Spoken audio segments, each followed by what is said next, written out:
It's Monday, cocksuckers, and you better come prepared, because they don't fuck around on Monday. Monday, most people come in, I had such a great weekend, oh my God, my friends are so fun. Go fuck yourself, that was then, this is now, bitch. It's a whole new set of rules, it's Monday. If you ain't waking up with the taste of blood in your fucking mouth like a shark 5 feet from the shore, you fucked up, you understand me? Every day is Monday on this channel. Strap in, boys. This might be the weirdest video I've made in a while. This is Amanda. She fell in love with Lumiere. She's very funny, she's excitable, she's mature, but she's youthful as well, even though she's 100 years old.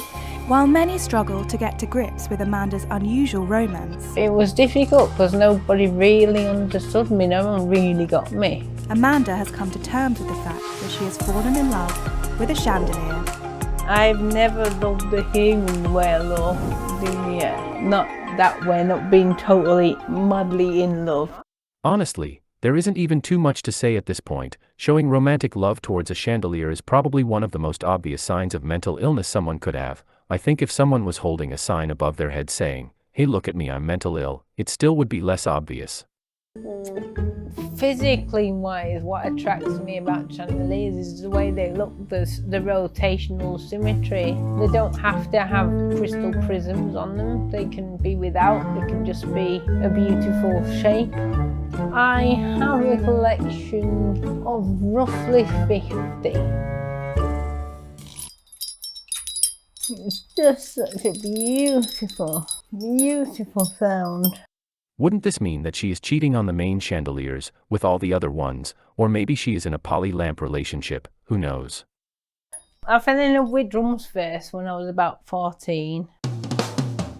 That lasted for quite a while. There was actually another love between there that I don't talk about that much, but it's the American flag.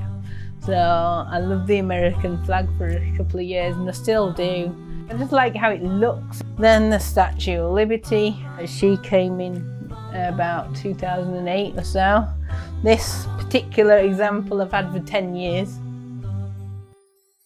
Although Amanda still has love for the Statue of Liberty, her affections have since moved over to chandeliers, and there is one in particular that has stolen her heart. This romantic love for objects seems to be much more of a common thing than I initially thought. It seems to almost be like a form of social pica. Pica is where your body is lacking some sort of mineral, so it will try to get this mineral from some kind of inedible source, like dirt, rocks, or even drywall. It seems like something similar is happening here. Since this woman lacks social connection, she is trying to get those same social connections from inanimate objects instead of people. Lumiere.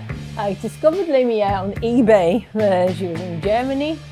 And I thought, oh no, I'm not going to be able to get her. You know, she's too expensive for one. And how am I going to get her shipped over here? And then I ended up buying her. I fell in love with her from the moment I saw her. The way she looks, the angles on her attract me. Her bronze, you know, her colour, her attitude, her way, her energy. So I'm so happy to get her here. Her energy, she's very funny, she's excitable, she's mature, but she's youthful as well, even though she's 100 years old. You know, she has a very positive vibe. She brings out the good in me. Yeah, there's definitely a physical attraction there, most definitely. I mean, the shape of her arms is just so unusual. I've never seen that before. I love the amount of detail, you know, look, it was amazing. When I touch her like I am now, I feel the energy coming down from my arm, my warmth from my body into her. She lights up my life. You're nice and clean now, aren't you? Yeah. I would really love to hear this woman's backstory, like what happened during her childhood. It feels like getting that information would really help to clear everything up. I have tried dating humans before. I've had 2 relationships, you would say, with human male. But I don't know exactly where my love with objects compares the same with people's love for other people. So my sexuality is object and sexuality is where you fall in love with an object. Most of the time, I would say all the time, the reason is from animism. An object in sexuality feels energy from an object. It's different for me. It's very much emotionally based and very energy based. Physically wise with Lumiere, I'll kiss her and I'll cuddle her and just stroke her or whatever, and that's about the limitations of physical contact with her, and I'm quite happy with that. You know, I don't need more than that. The fact that she was so brief about talking about her relationships might indicate that something happened to her during these relationships, but again it is very hard to tell. This woman also displays some levels of schizoid personality disorder from how she talks about other people. However, schizoid personality disorder is a voluntary detachment from social relationships.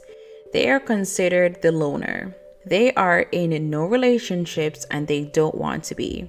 They will prefer to do a job that doesn't include much interaction with other people. For example, a security guard that only works night shifts, or a gamer that doesn't want any social interaction. They just want to be left alone and play games. Schizoid personality disorder can be confused with avoidant personality disorder because they both tend to be alone, but they are alone for very different reasons. Hopefully, these visuals will help you. Well, that's the video for today, boys, and remember, the best way to ascend is through meditation.